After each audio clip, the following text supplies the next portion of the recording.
All right, welcome back everyone. This next game is in the Under-19 Women's Division, and it's New Zealand versus Great Britain.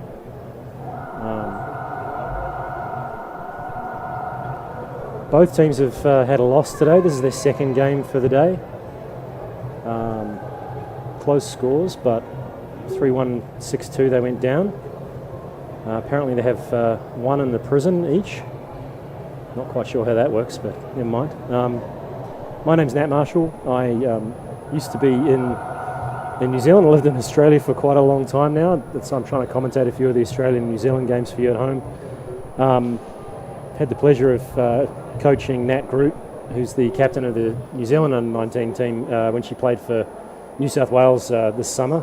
She's a fantastic player, so an excellent choice by Hannah Kerwood, who's the coach of the New Zealand team, to be their captain. She's pretty phenomenal. British team, I'm afraid I'm going to be slightly one-eyed in my commentary. I'm absolutely unfamiliar with any of them, although I did find out on Facebook that one of them comes from Orkney, so going and playing a game of underwater hockey in Orkney is definitely on my bucket list. Probably just a couple of minutes. The clocks here are a little unclear. Even some of the coaching staff were asking me a couple of minutes ago how to tell when the game's actually going to start. Currently the refs aren't in the water, so that's a pretty good indication we're not ready to go, but you can tell from the shot of the British team, and then here's the aerial shot. You can't quite see the New Zealand team. They're just behind the barrier there, but you can see the four subs.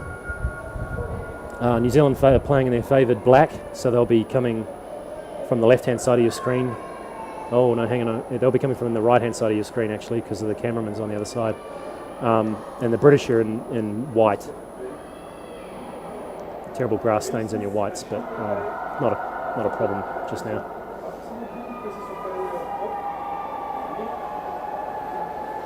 We've got two refs in the water.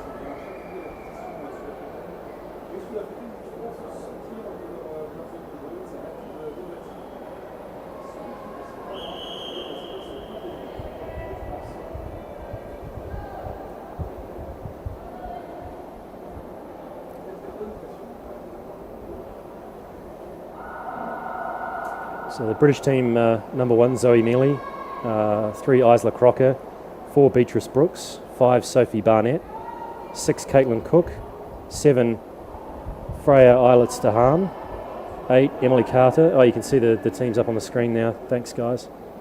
The vice captain is Darcy Allen. Grace Crode is 10. Sarah Pascoe's number 11. She's sitting out this one, and they're off. The British, coming from left with white, winning the strike somewhat convincingly there.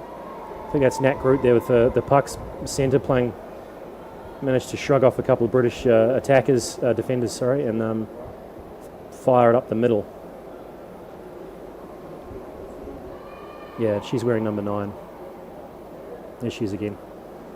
Actually, maybe she's playing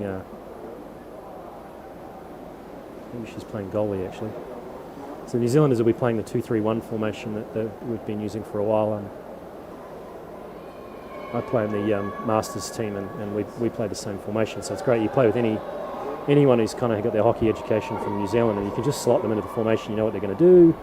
They know what you're going to do, and it works brilliantly. Seb from Auckland is listening again like he was this morning. It's probably a bit late. Never played with the guy before. He turns up, plays for New South Wales, and it works. New Zealand team driving the goal strongly there, but the back door was open, and the British have cleverly managed to push it away to the corner.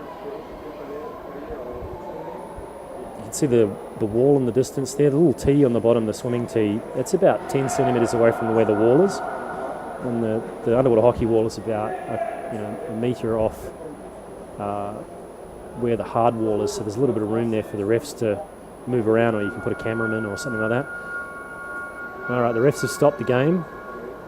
First stoppage of the game. New Zealand has been penalised for something. 3 New Zealanders are subbing at once. For the families at home who don't know underwater hockey inside out already, when you get caught doing something naughty, the refs will push you back 3 metres. Maybe they'll give you a warning.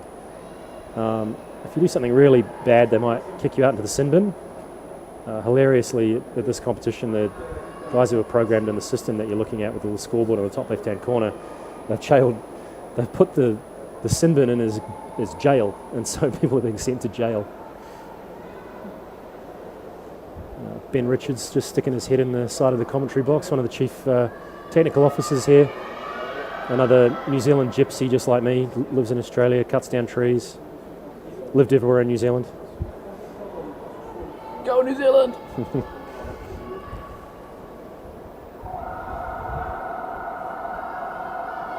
Takes time out of his busy schedule to beat me up when he plays for Victoria. It's really fantastic. I love it.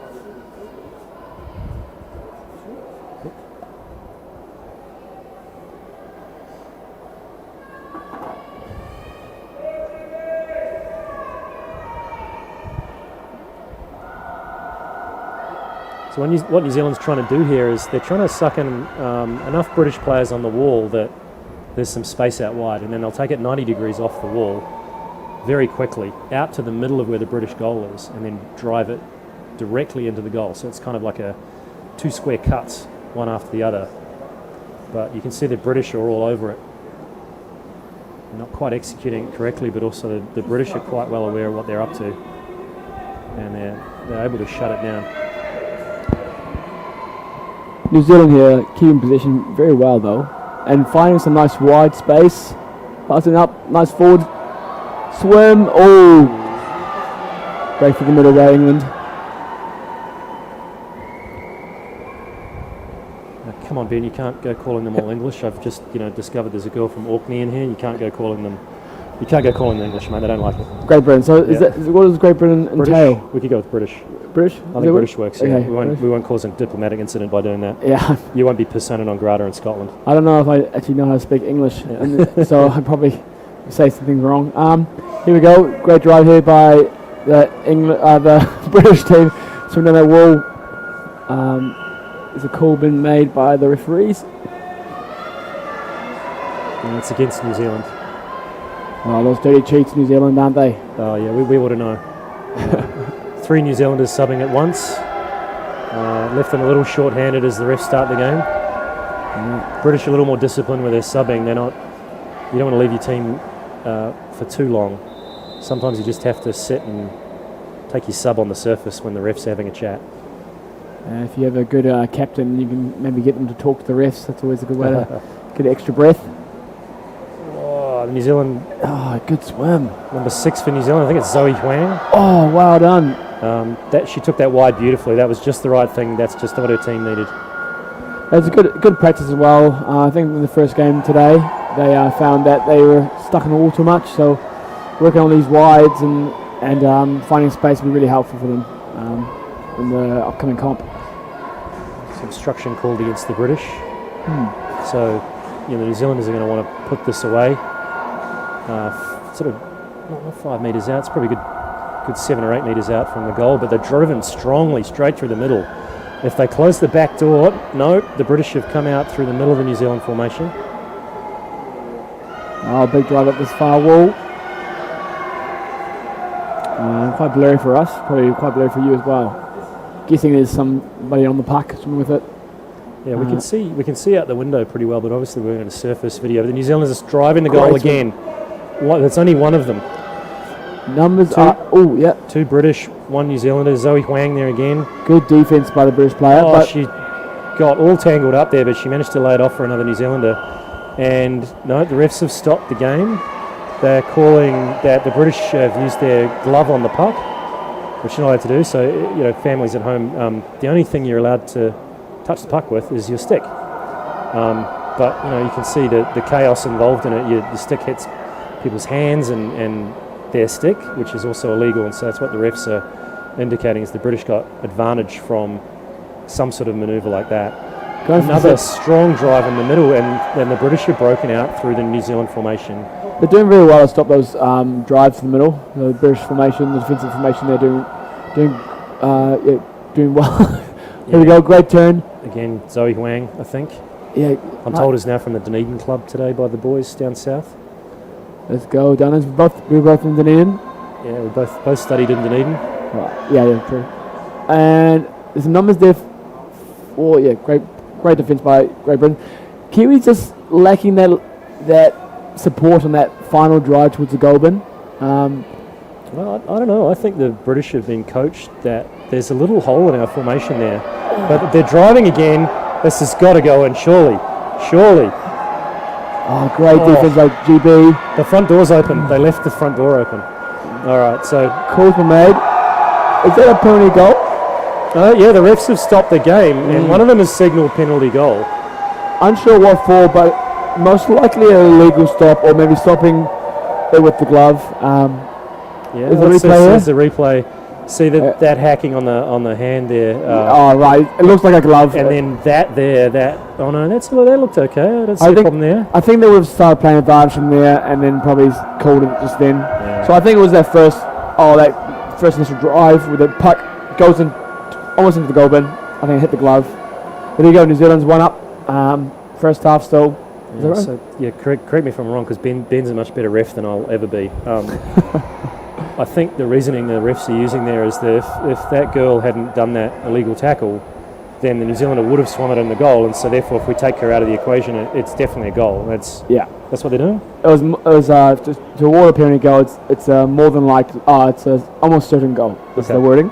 So the refs decided that was an almost certain goal if she didn't illegally stop that. Nice tackle there by New Zealand number 10, who's Kira York. Who's number 9? Number 9's Nat Groot. Oh yeah, cool.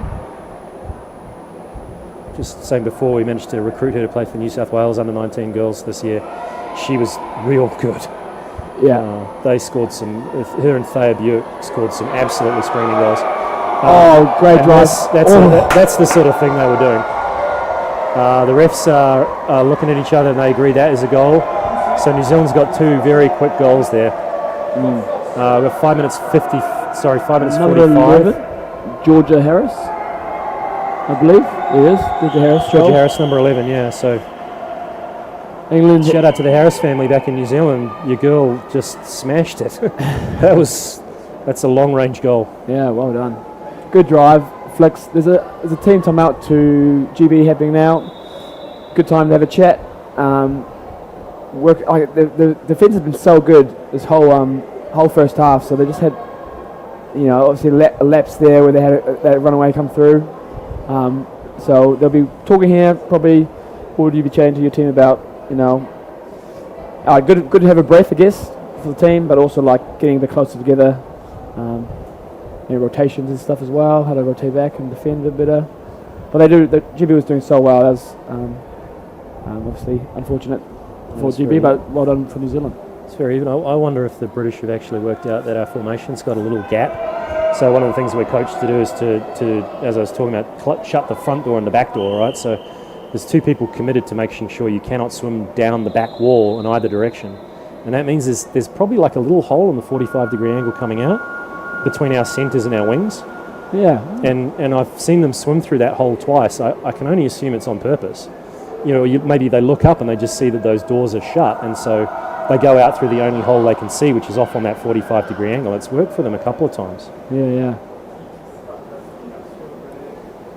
Here we go, another big drive.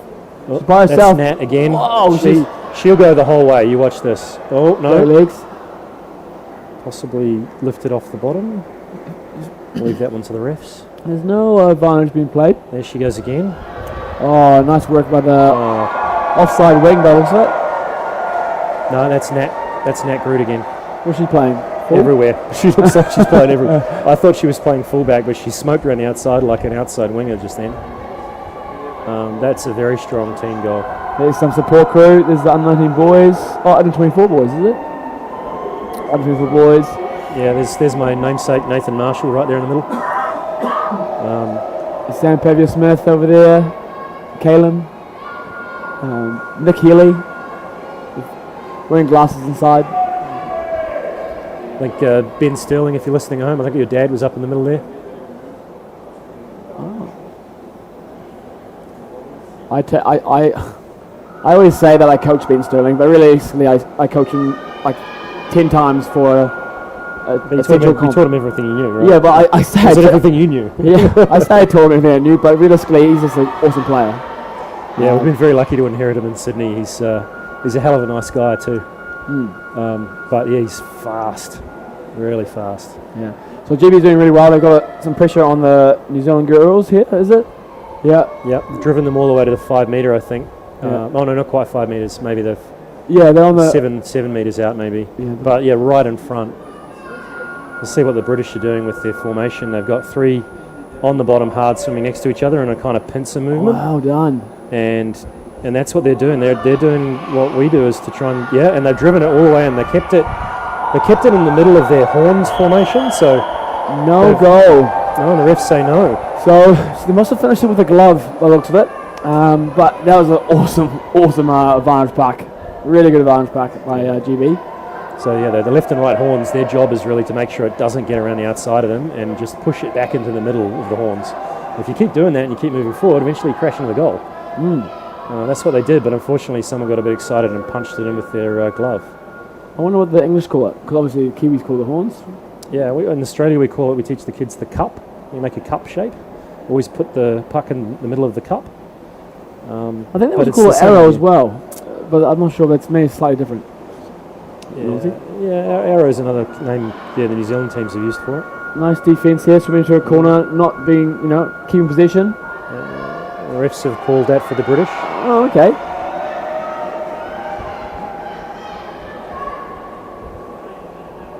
Cool. So this will be on the 5 metre line. New Zealand has 2 metres to help defend. My apologies to our British listeners if there are any. We'll try and give a few shout outs to your kids as well. They are playing very well. We are genuinely in admiration of what they're doing right now. If they cut to the underwater shot. Oh yeah. Yep. Cleared to the corner.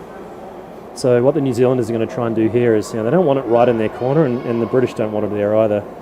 Is they set that up, yeah. So that's number 11 for New Zealand. It's not going to go too far. That's Georgia Harris again, but her sub bench is right above her, so she can put that puck on the wall, muck around with it for a bit, just hold it there. 4 fresh people in, and off we go again.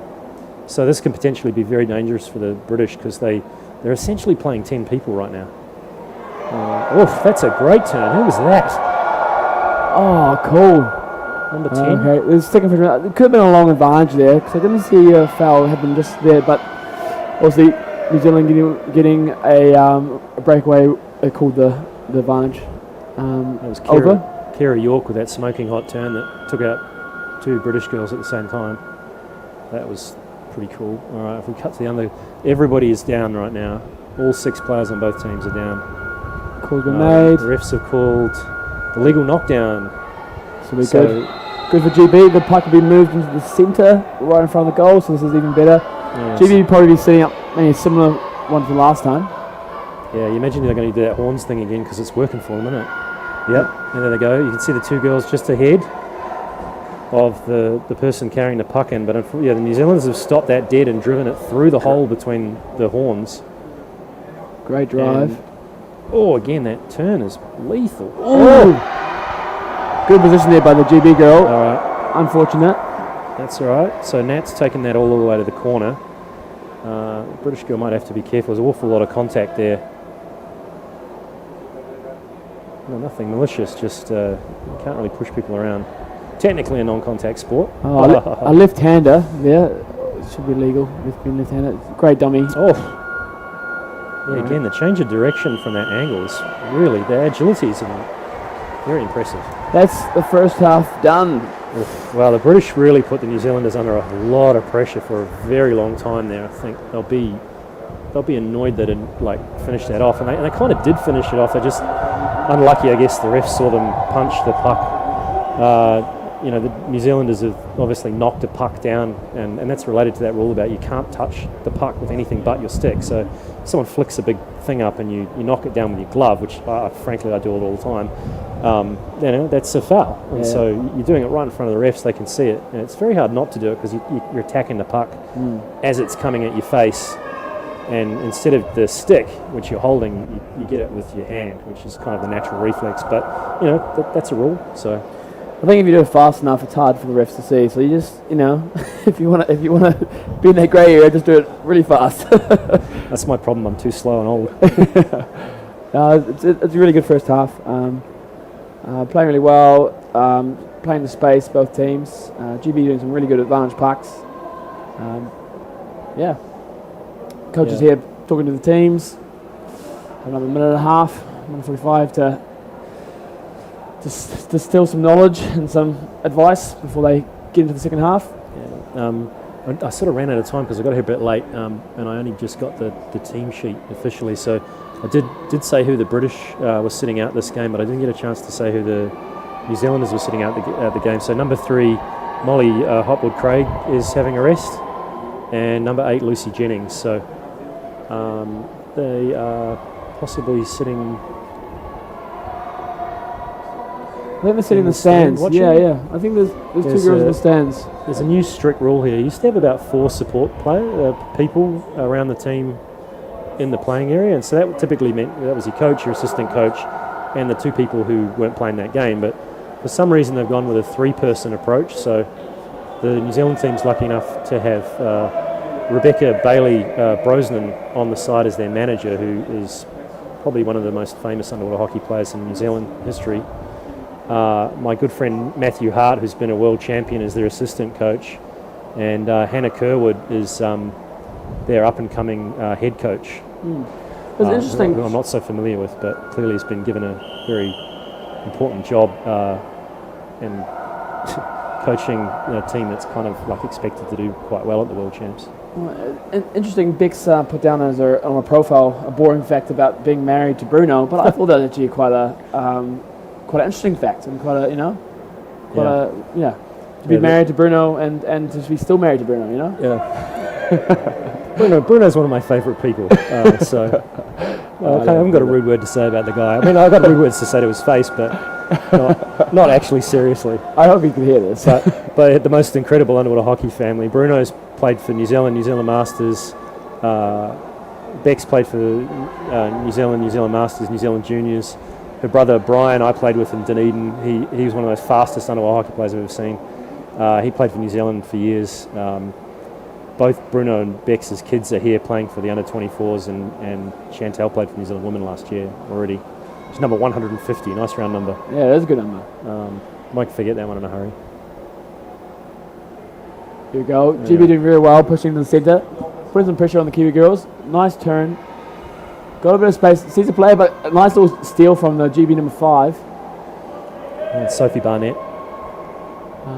So I promised you British people I'd try and pay attention to your team as well. You have to. GB needs to talk to some of their local supporters to come in and commentate. Typically, usually have some good commentators at Worlds. Great swim, mate. Again, another smoking turn. God, I wish I could turn that tight. Yeah, very impressive. Good skills. Yeah, New Zealand is taking a very old-fashioned approach here. You swim it, you turn around, you kind of move it around on a 45-degree angle. You lay it off for the next person. It's old, it's simple, but it kind of works sometimes, Oh, right on the edge of the goal bin. Attack the goal, and again, they closed the New Zealanders closed their own back door there, and whoever that was popped that in and saved it for New Zealand. That was a phenomenal amount of effort to get up there in the right spot just to hook it in. Looks of it. Georgia Harris again. Yeah, it was a really the play. By the looks of it, they were spreading GB out quite a bit. Going left to right, and that goal obviously the GB team had spread out and there's some gaps, and they seem to attack that gap and score. Yeah, just those 45 and layoff swims, 45, change the direction 90 degrees each time. It's the sort of thing we teach, 15-year-old kids. It's not a bad way to start. Nice swim. Good stick skills and keeping possession. Kiwi's doing really well keeping possession on attack at the moment. Lovely tackle by the British. Oh, you know what it is? I just can't see their numbers through the British flag. Right. Good drive on the goal tray. Numbers down. Trying to push it back in the centre. GB has a good position. Save. Yeah.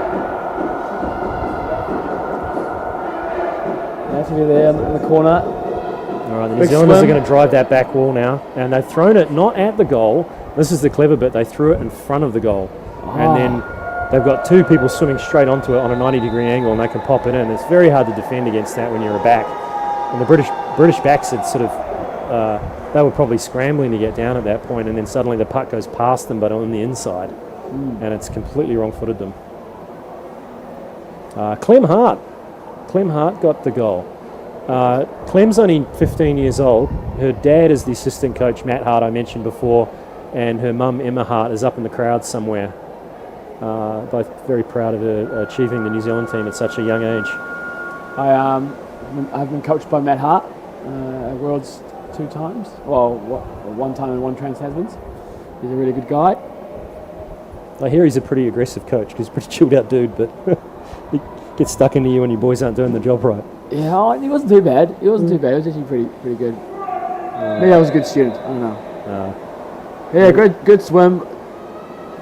GB girl catching up to her. She's turned, laid it off. She's laid it straight off for the New Zealander. Oh no, she's left it behind. Good swim. That's great defence. Again, the caps and the straps. I think it's number 10. She's taken a well-earned sub there. That's a good time to do it. Grace Crode, I think her name. Oh, good swim. There's a bit of space there. She's put some nos on. She's turned, kept position. Yeah, Emily Carter, that's a great job. Yeah, you can take a sub after that. Whoa. Yeah, obviously they had some fresh subs in here, GB. Ouch, that's going to hurt your head. Darcy Allen, vice captain, just got cracked right in the head with a knee. Didn't even notice it happened to her. We're getting a bit more vocal support now from the British boys team up at the back there.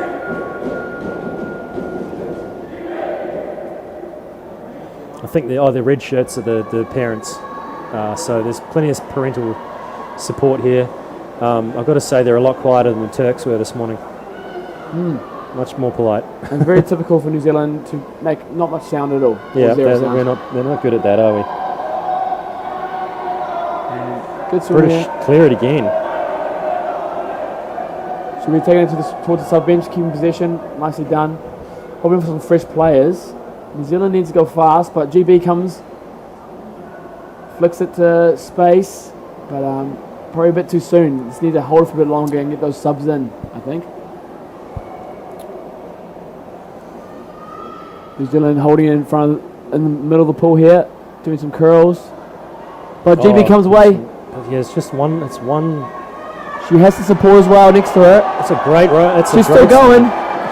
She's going to make it. No, she is. She's going to go finish it. Oh, well done. Oh, perseverance.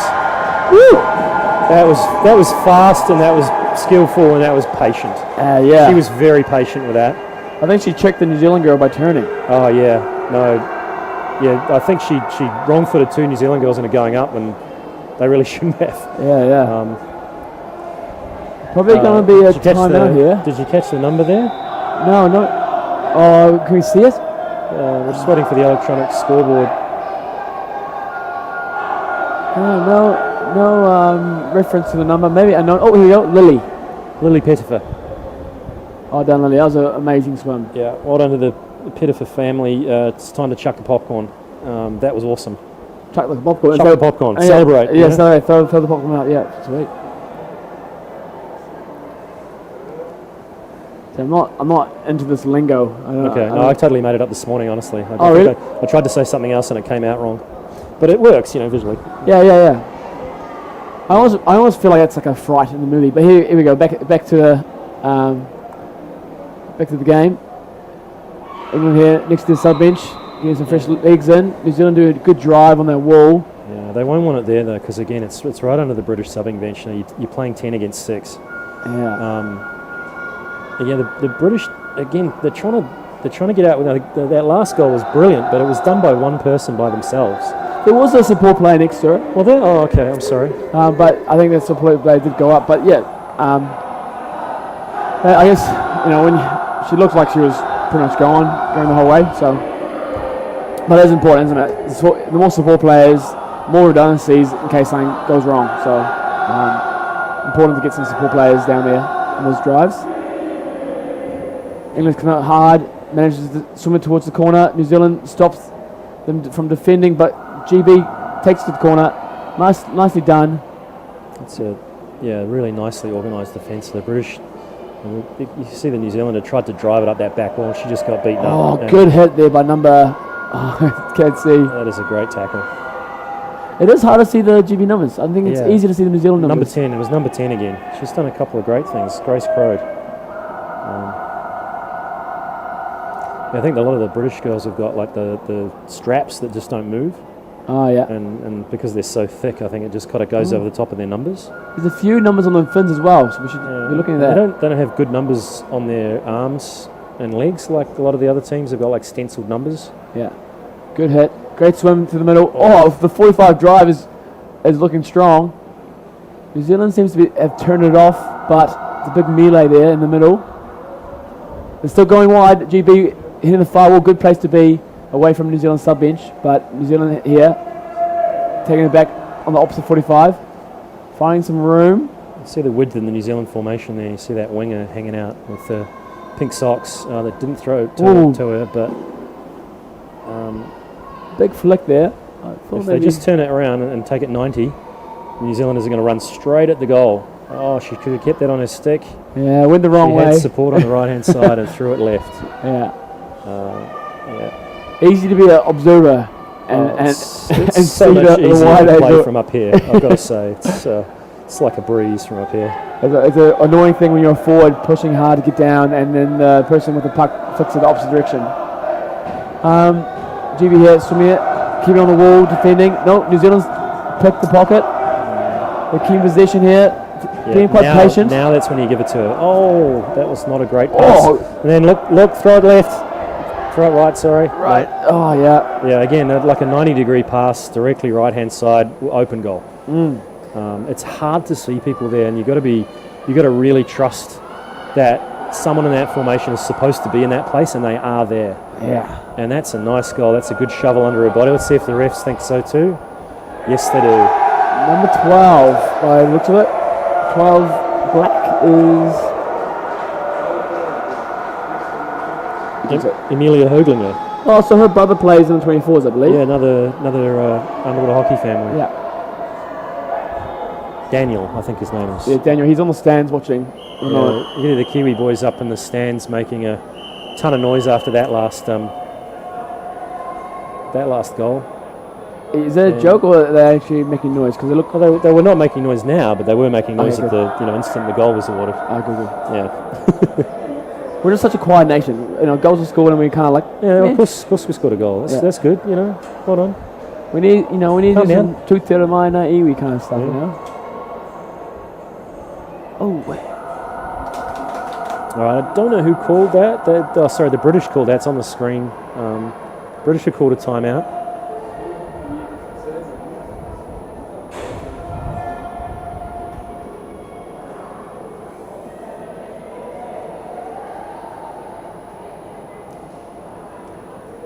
I had this cool device down here earlier. The guys who were running all the tech, they got a mic boom with a camera on the end of it, so they've been sticking it in the middle of the team talks and halftime talks and stuff. It's great what you learn sometimes, but they're not using it in this game. Did you hear everything? Is it quite? Yeah, my goodness. live streaming what the coaches are telling them. I'm not sure if I'd enjoy that, to be honest. I'd find that quite I haven't heard too many state secrets yet. All right, 4 minutes and 30 to go.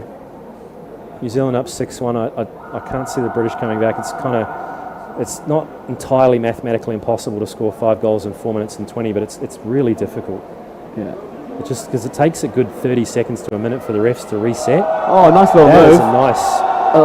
A little push pull. She's still driving it to the goal. Could have gone a little bit shallower on that angle, but that's going to work. Now close the front door, and the puck is in the tray. Let's see what the refs think. And the refs agree that's a goal. It's 7-1. There's no chance I could have seen a cap number in there, so we'll wait for the refs to I don't think any ref actually called a number. Okay. Number 7. Riley Butcher.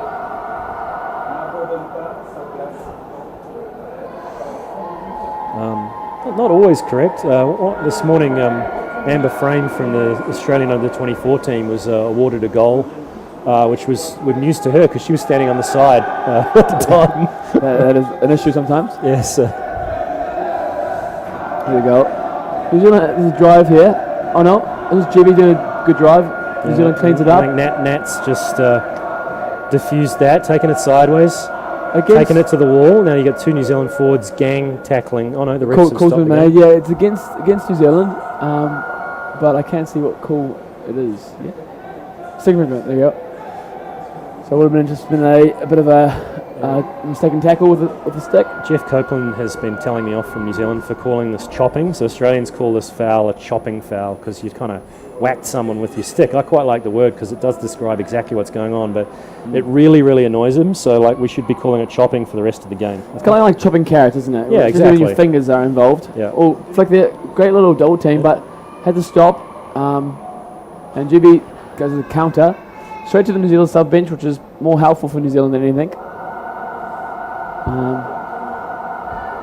New Zealand here does a wide. That's beautiful. That's a lane 6. That's really well done. Is there another forward from New Zealand coming over? No. No, they've recycled it back. They changed the direction back in again. The forwards pop down at exactly the right moment. And there comes another forward. Or even or it a could be in the winger. And yeah. that's a beautiful kind of windmill manoeuvre around there. It's taken out probably 2 British players at once. But unfortunately, it means that she wasn't there to kind of close that front door because she's the one who took it in. It's okay. The British sort of pinned in their corner at the moment. One of the New Zealand forwards taking a little moment to get a mask back on, I think. They're trying to drive it in the hard way for some reason. Remember, the British have got their you see their fin tips on the right-hand side of your screen. So any moment now, they're going to get 4 fresh people in. And the New Zealand backs are just going to have to eat that. Good drive. Good tackle. Refs are calling something? Yeah, the refs have called advantage puck to New Zealand for some reason. It's going to be kind of pretty much on the 5-metre line. So New Zealand's going to get one more good go at the British goal, coming in from an awkward angle, but they're going to bring it out sideways right into the middle of the British goal, but the British forward is all over that. New Zealanders have turned it back inside. Now they're steaming straight at the tray. And no, the British have managed to... No, the puck is in the tray. I thought the British had managed to drive that down the back wall, but someone managed to rip that back into the danger zone. Yeah, some good mahi there from New Zealand, is putting pressure on the English. Not the English, the GB, sorry. Yeah, nice work, nice finish. There's 40 seconds left in the game. I think that's basically it. Emily Hoagland another goal. That's 2 for her at least, I think. 30 seconds to go.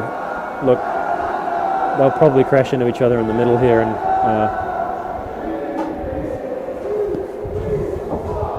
that'll be just about the end of it, I think.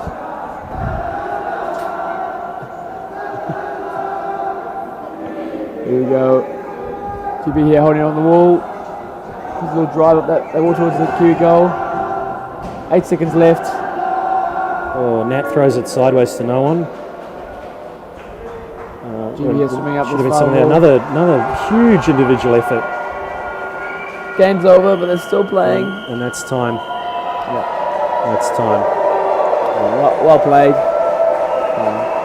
So I think the British skills were impressive. I feel like I've said this a few times today. The British skill set was very impressive. They're just a little bit far away from each other, and those drives, not enough people on the bottom at the same time. And you saw the New Zealand team when they got near the goal, 3-metre circle, they put bodies on the bottom, and they waited and they got it in. And first half, I'd say probably not as much. Okay. Second half, they were way more down, I think. Yeah, that's fair. Yeah. No, it was really good. It was really amazing. Good game to watch. GB put it to them in the first half, and then New Zealand really showed up in the second half. But yeah, I mean, the moment of the game has surely got to be that British goal, Pettifer's goal. Yeah. That was astounding to pull that out in the middle of getting